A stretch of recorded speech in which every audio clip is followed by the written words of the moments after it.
Hey everyone! If you're enjoying the coverage of the Pro Play Tour Online series, just remember, you can play in one yourself. Every Thursday you can enter our free weekly 64-player tournament with invites to the entire Top Cut. Every Saturday is our Weekend Championship, where you can enter a YCS-type event with 100% payout and even a cash payout option. The more players, the bigger the prizes. Can't commit time to play in our one-day events? We also host multiple 8-man pods daily, ready to fire on demand on your own schedule. All these events award invites to our free invite-only Players Championship, May 9th through 10th, with prizes supplied by our sponsors. For more information, visit ppgeventmanagement.com and come play with the pros. Ladies and gentlemen, welcome back to the Thursday Weekly by PPG. I am joined here with my two guest commentators, Kyler from No Tier Gaming and my good friend, Dale, a British YouTuber. How are we doing today, boys? I mean, I'm still just watching some YuGiOh and talking some smack, just normal stuff. Talking some smack. Yeah, I mean, this has been actually one of the best I've got to watch because it's been generated. I know a few of them have been VFD bust, but we've now got Invoked. Hopefully, please be like Invoked YuGiOh. I'd be happy with that. Just a nice range today. Ooh, Alistair gets ashed right away. We've made an effort to make sure that, especially in tournaments past, we've made an effort to make sure that we showcase a variety of decks and that not every single matchup is Eldritch, Adamancipator, or Adamancipator Mirrors. However, a lot of this has happened very organically. That actually, it seems like a lot of players are choosing to play a bunch of different, more varied decks. And there are actually a lot less Eldritch players than you'd think. Now, the top cut might end up not looking that, but just based on what we've seen, there are a lot of players that are taking this opportunity with the free tournament to try something new. Soft One Ramen is also on the Unchained train, just like Decatrox. Here we go. Interesting. Yeah, we've been seeing Unchained. I mean, Unchained has been, from what I understand, just bubbling out of events barely. Even at a couple of the regionals I went to, I was seeing it at top tables until just the last round where it'd lose just right at the end and I'd place in the top 16 of those regionals rather than the top 8, so I didn't really get the exposure that you'd normally want from it. But that's definitely interesting. And we see the Imperm come down, and he must not have any extenders, so he just has to kind of swing in, pass his turn, and they both kind of have the same play, but both just not able to get anything going because of hand traps or just one negation. Aruka being slightly bigger. What I do think is interesting, though, is that you can, I believe, Jizmek Aruka, I think it's Uka, most of the cards. And another Ash coming down, and still no crawled by for it. We will see a Mekk-Knight this time, maybe. Yep, there's the Mekk-Knight. So purple, best boy Mekk-Knight. And then Neo's Fusion. Oh, that card is gross. I love it. I think the Rainbow Neos kind of tech or play ever since it kind of came around is such a nice card to play. It has the Banish Protection effect for the guy. It's actually insane. For one card, what you get out of it, you have to play double Garnet, but it's such an insane gain. Yeah. So I'm playing in the Burst Cup right now too, the one that Robbie is hosting. And my last round, I played one shot like Turbo, which is like using the Kaiju, Psychic Fervor, Honest, and Limited Removal, kind of just as a joke. I've heard of that. And I Lightning Storm. My opponent was playing Eldritch. I won game 1. Game 2, he went first. He went set 4. I go Lightning Storm. Everything goes to graveyard. He has all Eldritch cards just going to graveyard. And then after that, I activate Neos Fusion, drop out Rainbow Neos, and shuffle his whole graveyard away. And he's literally left with one card in hand. And I'm just sitting there like, I'm so good at this game. In Robbie's tournament, it's OCG and TCG, right? Yes, Mixed ban list? Yeah. So it's an interesting format, but it's meh.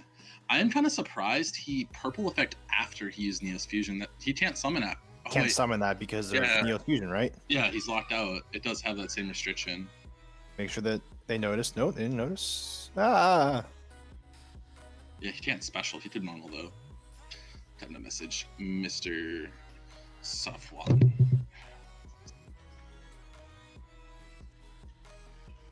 Tough. Yeah, that could definitely have been a big player on his part because he would have been able to link the Alistair fusion and the Mekk-Knight together, and would have been able to at least get an invocation in hand for the Alistair at some point. So yeah, I went ahead and let Pascal Kim know he is on the job. There we go.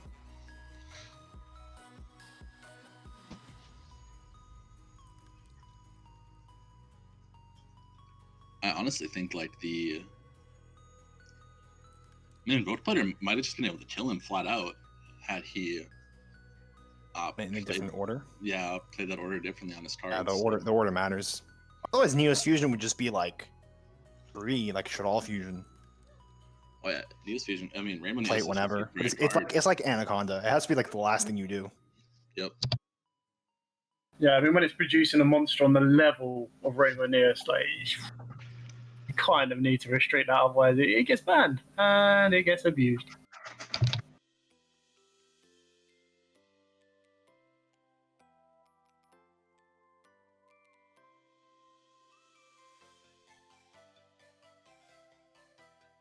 So Test Monkey's going to get a procedural error minor warning, but he has not gotten one previously, so he should be okay. All that means in judge speak is that if you get 2 warnings of the same infraction, it gets elevated to a game loss. He's still in a commanding position though. I mean, if you why are both oh okay, yeah, that makes sense. I was gonna say why are both monster down, but yeah, that's a pretty big misplay because it does get him into a monster there when he sits one over. Yeah, it's pretty bad. I mean, he's still like fine because he's gonna get the purple on his next turn. Still has the blue. No, but I mean, he had a really strong play if he had done it in a proper order. Yeah, I want to say he won the match. He might have just flat out won the match had he played that properly, and he would have had possibly Invocation in hand, and he just would have had a really big board presence to go with.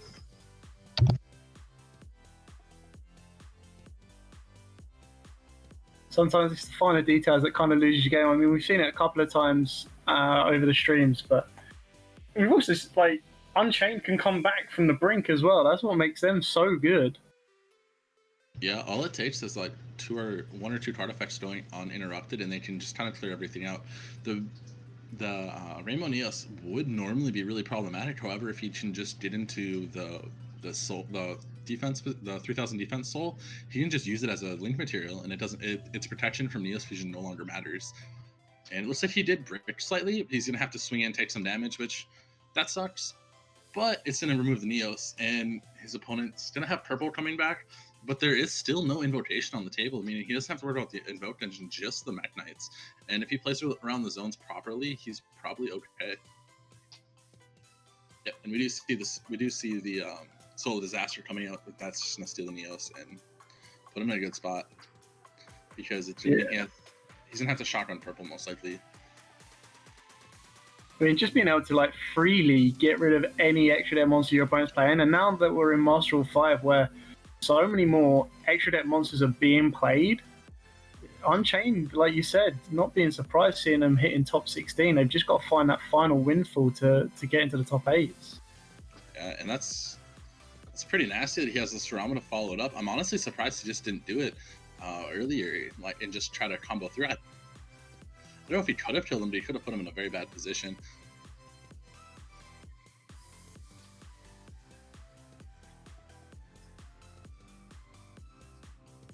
And yeah, he's got the Aruha coming back, so he's able to wall up a little bit. And the big clear from the Reminiscence isn't coming through. I would say the main thing he has to be scared of now would be Purgatrio if he's going to make a board bigger like this. But he does have the Unchained Soul to deal with it, so not the worst scenario. I want to say, whenever this deck doesn't brick, it looks so incredibly scary, and it has so many resources to play with. And we're seeing this deck where it bricked, and he's still just in the game. It's really huge. Yeah, I mean, just the general control. You've got 2 floaters technically on board, and then you've got the one that's just going to, like, an Unchained Soul of Rage, which, if it remains negated, it's just going to start ripping the board apart. So 2 floaters, plus ripping the board apart, plus if that card survives, he's just going to use that to link climb higher next turn.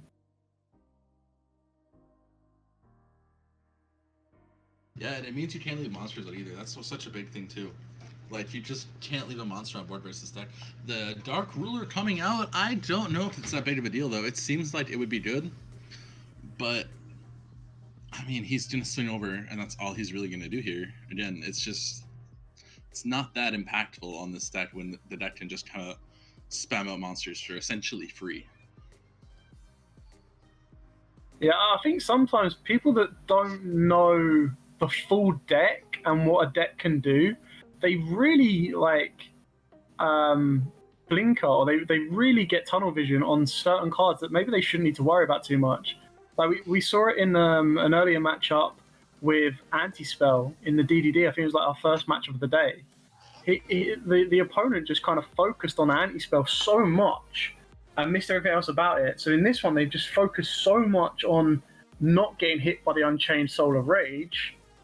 Yeah, I mean, it doesn't change anything right now. Yeah, it's cool that you don't get raged, but what are you doing besides that? Like, he's gonna be able to recover his whole board again off a Sarama effect, being able to pop that, and he didn't force out the Nightmare, and he's just in a really good spot right now where there's a good chance Test Money might just die here flat out. All it takes is one more monster. Yeah, that's one thing we haven't seen too much of Unchained as yet, is like their kill play. But it's not exactly that hard to kind of pull off once they get there. Yeah, I mean, when he's got the floating effects, it's pretty easy, and he's gonna force the purple out here. I mean, he can get damage in, and he still hasn't normal summoned yet. So if he has the Aruha to pop the Sarama, he probably just gets game, because all he has to do is swing in with all of them, puts out 54, and then he puts out the extra 3. So if he has the crit effect on the Aruha, it's just game over. All of that off the back of a Rainbow Neos misplay. I mean, it just kind of shows you how quickly a game can turn. Yeah, just little misplays like that really can kind of ruin everything for you. YuGiOh is a game of making the least amount of mistakes as possible. Game of micro decisions.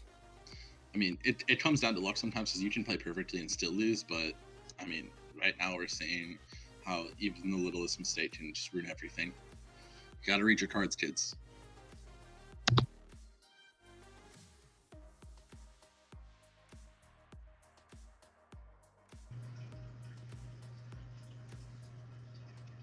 Are we seeing any follow-up from this? I mean, what was he sitting on now right now? He's 39 at the moment in damage. So yeah, like I said, the main thing that's going to go in there would be an Aruha summon, which I don't know if he has it or not.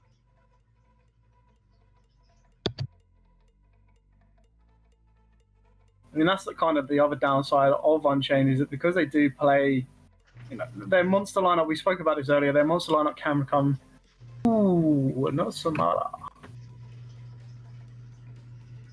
Their resource management can be tough. quite. Can be very tough.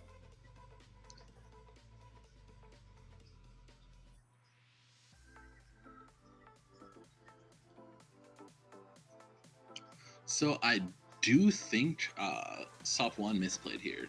Looking at the fact that he had the other Sarama in hand, he could have gone for bringing the Soul of Disaster back, popping Sarama herself or the Aruha, and then forcing out the Unchained Soul of Disaster's effect. But I'm not sure if it has to set or not. Yeah, I think he could have tried to force it better. He does see the top deck Alistair. We might see a Veiler or something come down. If not, I think he's just dead. I think that Purgatrio will just finish him, and he does have Fire and Graveyard for it. Such a shame again. Just a swing of the die, and that's it. Yeah, it took him drawing the third Alistair to get it, but sometimes you just get there, and we are gonna most likely see the other monster come through for them.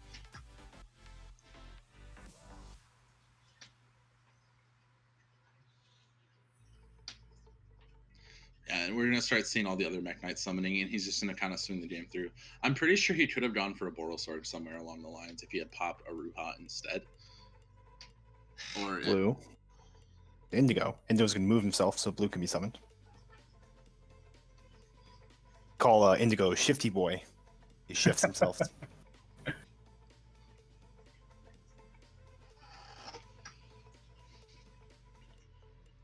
Yeah, so I believe Safwan misstood on his play route here. I'm looking at it more. He definitely had game on board. That stinks. Yeah, he had to play the hand differently, though. What he should have done is use Sarama popping a Ruha to bring out the blue, I can't think of the name right now, and then pop the Unchained Soul of Disaster from there to special summon out the Abominable, which would have forced it, and then made a Boral Sword after that, and he could have just swung over game from there, I believe. Would he not have locked himself into Fiends at any point? Oh, I suppose possibly, but I think he still would have had, what was it, 3K off the big one, and then he would have forced out, and I think he would have had like, it would have been, I think, 200 short. So maybe he didn't have the game there. He looks like he's activating purple, targeting blue to search a new guy. Search yellow star. What level is yellow star? Is he 7? 7, yeah.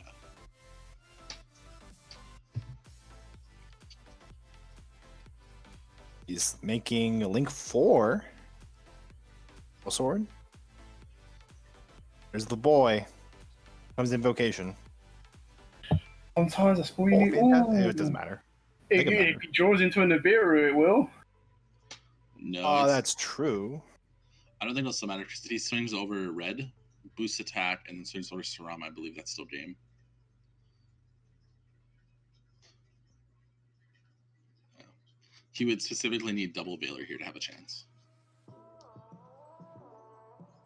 Do you think independently of the invocation? Because once the invocation drops, that's the 5th summon.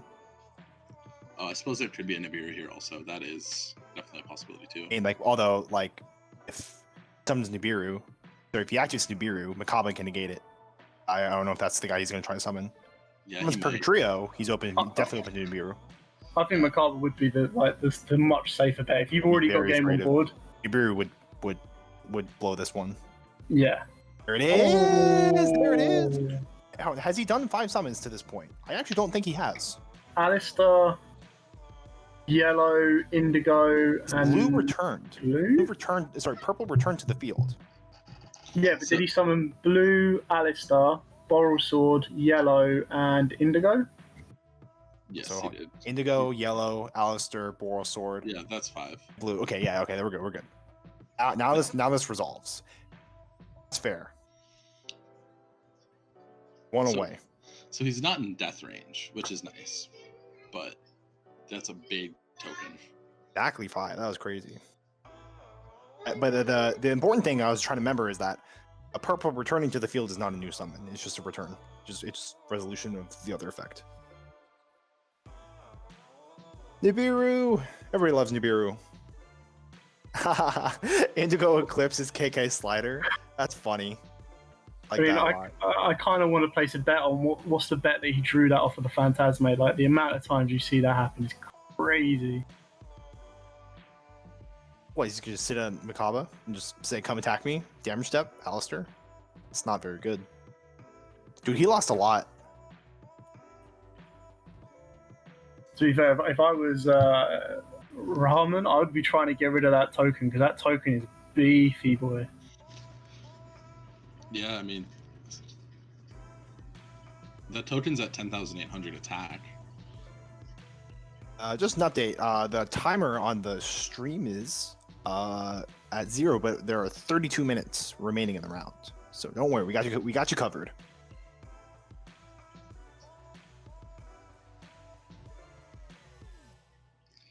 But that does mean he does not.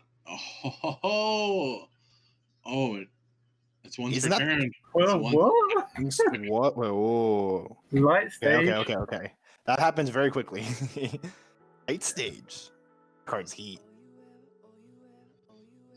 Doesn't that token have like infinite attack? Yeah, 10,000. 10,000, yeah. Oh no! Right into the Blazing Mirror Force. Oh man, something like that would be so cool. Oh, he's fine. He's Mekk-Knight. But does he play traps? What trap? Trap could he play? Imperms. Oh, it's calling for judge. How much attack does? He's probably asking for Nibiru attack. Does blue? No, it does not count as a summon. Test Monkey is asking if blue coming back counts as a summon or not. It does not count as a summon. It's the resolution of purple's effect. I mean, I honestly wouldn't be worrying about anything of a Nibiru. I'd just go straight for it. You've got a 10,000 attack token right there. That's game on its own.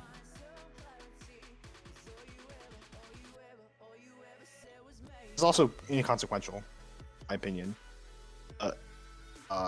Token should just go to attack and attack for 1 billion. Mm. That's actually sometimes how I do the Nibiru token at locals. It's like, how much attack does the Nibiru token have? Oh, infinite. Okay. One of the funnier moments I've had with that is I was playing a Victory Viper deck that I used to run on DB Ranked. It was pretty fun. It was the similar build to the one-shot build with Honest and Limiter, and I Nibiru'd someone for like a full board, and I believe I impermed their Apo. It was the full spiral board, and I permed the Apo. The trap, I don't think the trap saves them is the main thing though. It revives. Well, he can float too. I think if it gets past the Macabre, he brings. I don't suppose it matters. Did he attack with a token first? No, he's still in main phase. Okay.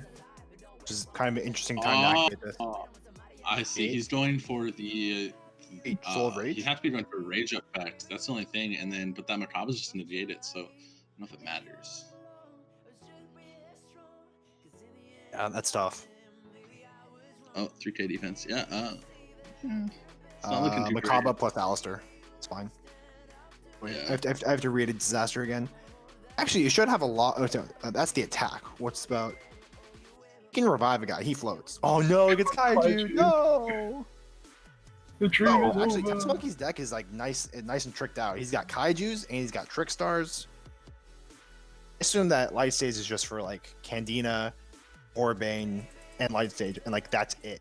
Still looking to earn your invite for the Free Players Championship on May 9th and 10th? Visit ppgeventmanagement.com to learn about the different qualifiers available. From one-day events to play-on-your-own-schedule events, all events offer a buyback or cash option along with a 100% credit option redeemable towards any future pre-order at competitive prices. Grinding and getting paid to play Yu-Gi-Oh! Has never been easier. Play with the most professional worldwide tournament series today and join the online community. Come join us on Discord for assistance, info, and even discussions about future events. That's cool. Nice +2, and you have the NST pop. That's +3. Yeah. Okay. Test Monkey's going first. I played a similar system we had through Light Stage, and what I would do is when people would make me go first, I would side and draw and lock plus reincarnations into the deck because I was expecting people to make me go first. Someone in chat said Diagram is another field spell you can't break on.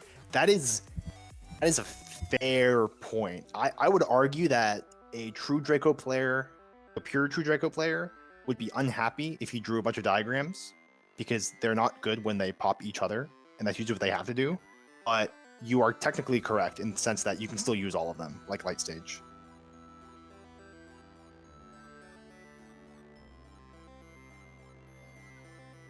You go Corbane, Alistair, make Cross Sheep, and then do a oh no, Crossing Cyclone. No, I love the Trickstar engine. Played it in Shadal at YCS Vegas. It was super cool.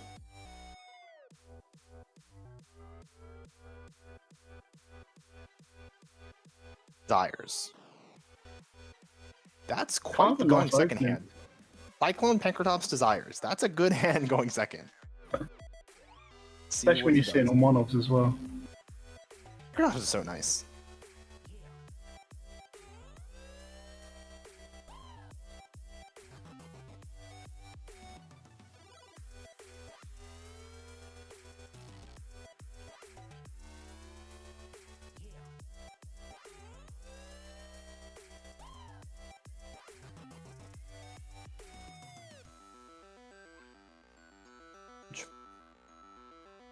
No reason to use the Pancratops effect now. Just sit on it until something threatening comes on. Yeah. Honestly, he could just save it for Mekk-Knight. That'd be huge. That way they resolve without effect. It is a pretty mediocre board, honestly. Like Pancratops at 1 pass is not ideal. Well, it's kind of tough to deal with because again, with the Mekk-Knight situation, If purple targets itself, you chain Pinkertops. If it summons blue, you chain Pinkertops. If he summons Makaba, he has to use a lot of resources in order to kill the Pinkertops. Yeah, it's just I don't know. I feel like he's not in. Neither of them are in good positions. Yeah, I agree. He's not in a good position. Like it's just I'm just amazed at how much the one card is going to have an impact. Yeah, Ramen's deck needs to get going. Yeah, that's why Desires didn't do more. That's one of the main issues with Unchained is that sometimes they just have these hands with their level 8s that don't do anything, and you're like, that would be my main drawback. Another Alistair. Yeah, this man is just a god of drawn Alistairs.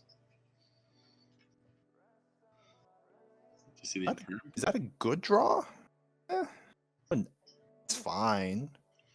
I mean, we can assume there's Mekk-Knights in his hand. He wouldn't have some of them going first in most situations, especially. Yeah, I don't know. It seems very mediocre overall. Yeah.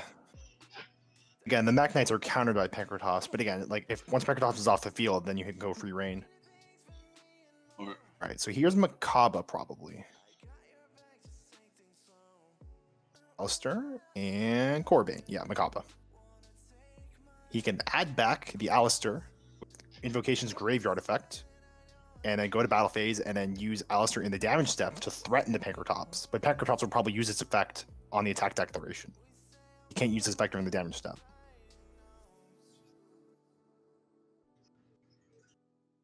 There's a bit of game theory, of gamesmanship that's going to be in play here.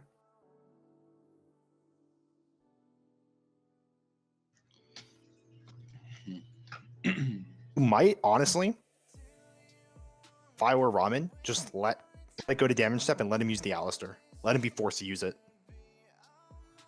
Otherwise, he would get a replay, and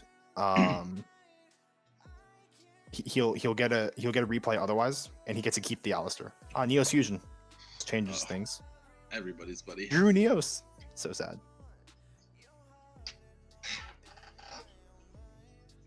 Well, this card is good. Yeah, this card's pretty okay. Yeah, Rainbow Neos has it does things. Someone's one thick boy. His EX, what is it? So Jaden and Japanese name is Johan. I don't know what the English name is for Johan, the Crystal Beast guy, but this is his Judai Johan anime deck, and with invoked tech. What is his name? I'm pretty sure this is game. Like, unless that back row is anything special, you have to take the hit off of Prankertops. Because if you try to negate or try to pop anything, it just gets met with a Makaba, right? And then you swing it in for... lose. Yeah, you just lose the game, so you have to just eat the damage. It's just over. It's just something crazy in hand. He probably had a Nibiru in hand that just sat there. He didn't summon enough guys. We would just see it. Yeah, he has to take the damage here.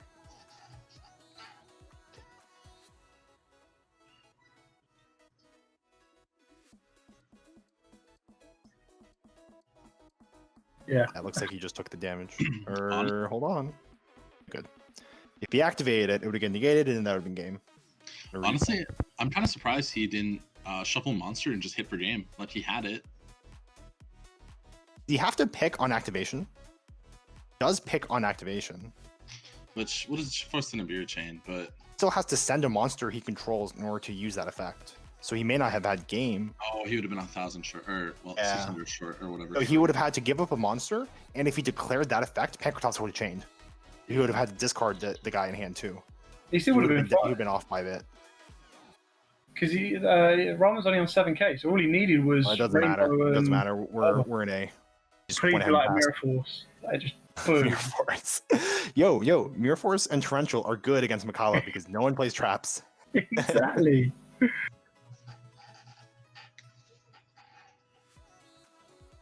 That's why you play the one reincarnation. So you search it to have the trap negate. You search it to have the trap. And then you get to bring back the Korobane. Oh. Reincarnation is an insane card. I can't believe that card is at 3. I'm serious. Reincarnation and Droll, both those cards are still at 3. Everyone just forgot. I haven't. But we hit late stage, so it's okay. So, I mean, he's still dead here, right? And unless he has a hand trap. That guy dies. revive the guy. Just negated by Makaba can just invalidate that. Yeah, let me see the other Alistair go through it. And Rainbow Neos also invalidates it by shuffling the guy. I'm pretty sure he used the shuffle effect, and that's why Meltdown went to grave again. Once per turn. Oh, maybe that's why he used the trap right away. Or say, oh, that's why. Yeah, that's why Meltdown went to grave. That makes sense. He just used the spell trap effect right away. Dude, Rainbow Neos is nuts. What's he gonna make? Oh, he returned Alistair to hand. He just banished it. Okay, this is a misclick. And Another Rainbow Makaba. Champion. Another Rainbow Neos.